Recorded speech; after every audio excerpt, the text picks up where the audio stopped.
This is the land of the Southwest Indians of the United States. Made up of a part of New Mexico, Arizona, and small areas of Colorado and Utah, it is an arid land of sandstone buttes and valleys covered with yellow rabbit bush and mesquite. Except for the Navajos, the Indians live in pueblos, or villages, making their living as farmers, planting mainly corn and raising small herds of sheep and cattle. For hundreds of years, the Pueblo women have made their own baskets and pottery. Some of the men excel in making silver jewelry. The Hopis built their pueblos up on high cliffs where they would be fairly safe from enemy raiders.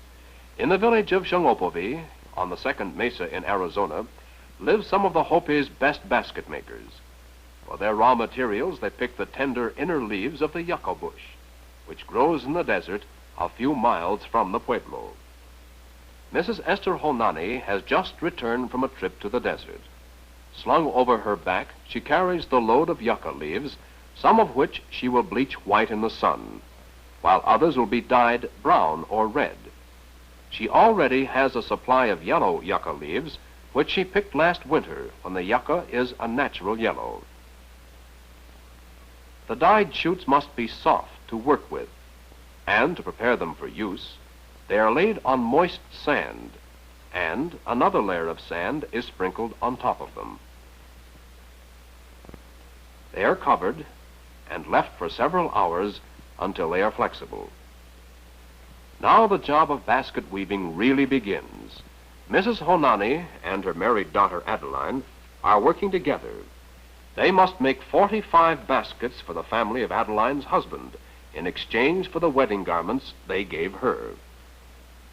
This is the way a basket is started. A bunch of split yucca leaves is held in one hand, and moistened straw is wound tightly around it, and then bent and tied into the beginning of a coil. Adeline's mother is continuing work on a deep coil basket, which she began several weeks ago. Adeline has now completed the center part of the coil. A steel awl is the only tool used. In earlier days, an awl made of bone was used.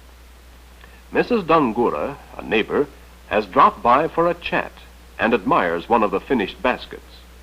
Watch how Mrs. Honani splits the yucca leaves before she uses them. Her daughter fills her mouth with water and wets the coil to keep it pliable. Of course, basket weaving is a slow, tedious job. It takes several days to make one, not a few minutes, as shown on the screen. The basket is completed. Notice the white line that breaks the pattern from the center to the edge. This is the spirit line, which the Indians believe will allow the evil spirits at the center of the coil to escape. The spirit line is found on the oldest baskets still in existence. Adeline is proud of a basket she modeled after a Kachina doll, which represents an Indian goddess of rain and fertility. The Pueblo of Zuni, 40 miles south of Gallup, New Mexico, was first seen by white men in 1537. This Adobe Church, in ruins now, was built by the Spaniards nearly 300 years ago. The stone house to the right of the church belongs to the present chief or governor.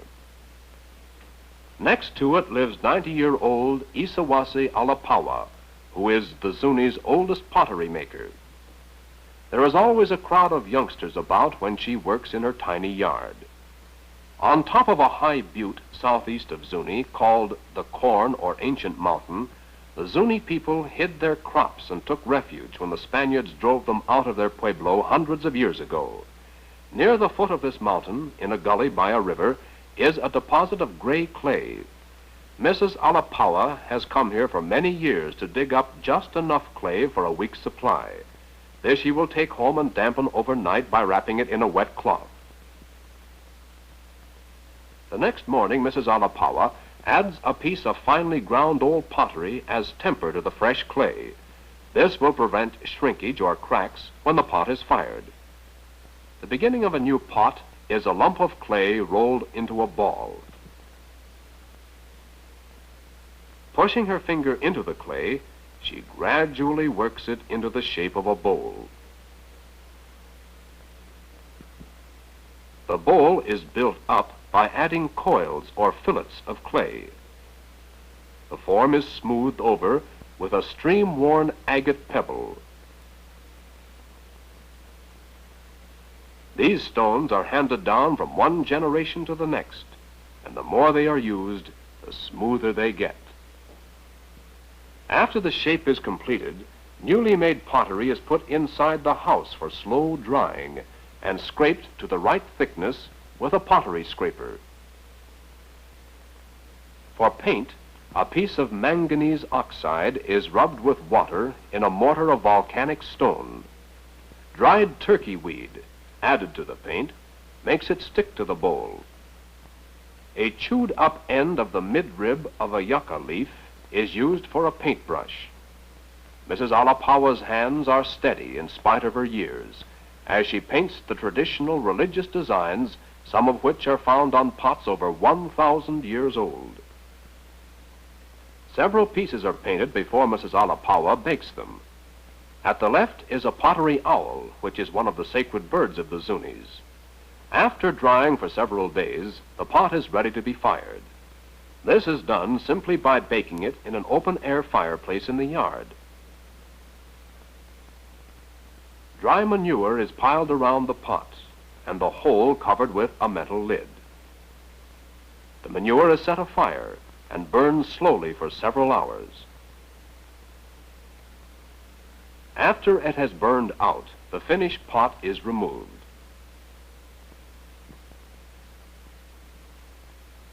The pottery maker looks it over to see whether there are any cracks or imperfections.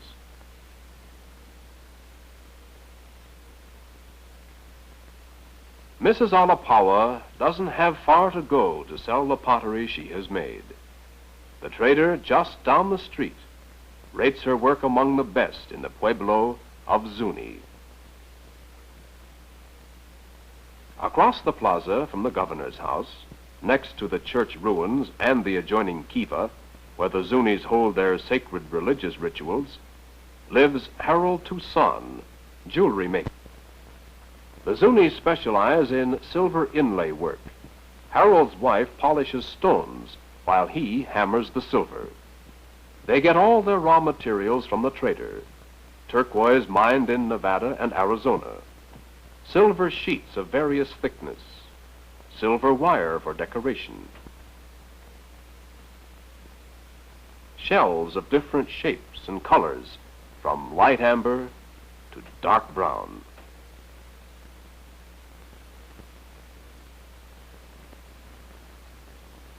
And jet, imported from Italy. To make a bracelet, Mr. Toussaint has cut off a piece of sheet silver and split it into 3 connected bands. The designs are put on with the dies supplied by the trader. They are checked. Mrs. Toussaint is finishing inlay work on a knife wing, symbol for another Zuni god. Because they live in a village where they have electricity, they use motors for polishing. The polished stone is cemented into the silver form.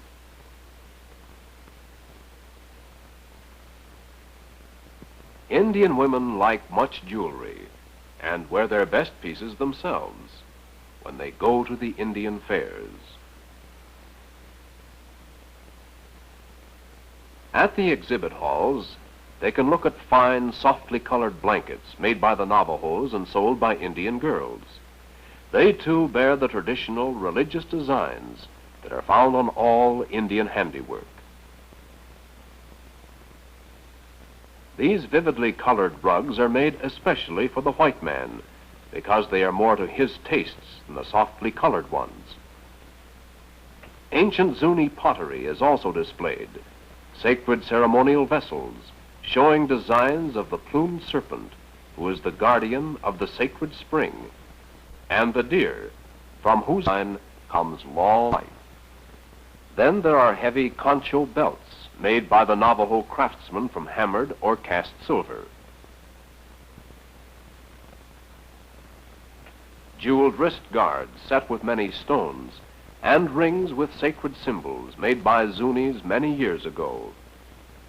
Figures of silver inlay work, and antique solid turquoise statues that are prized possessions of families, traders, and collectors.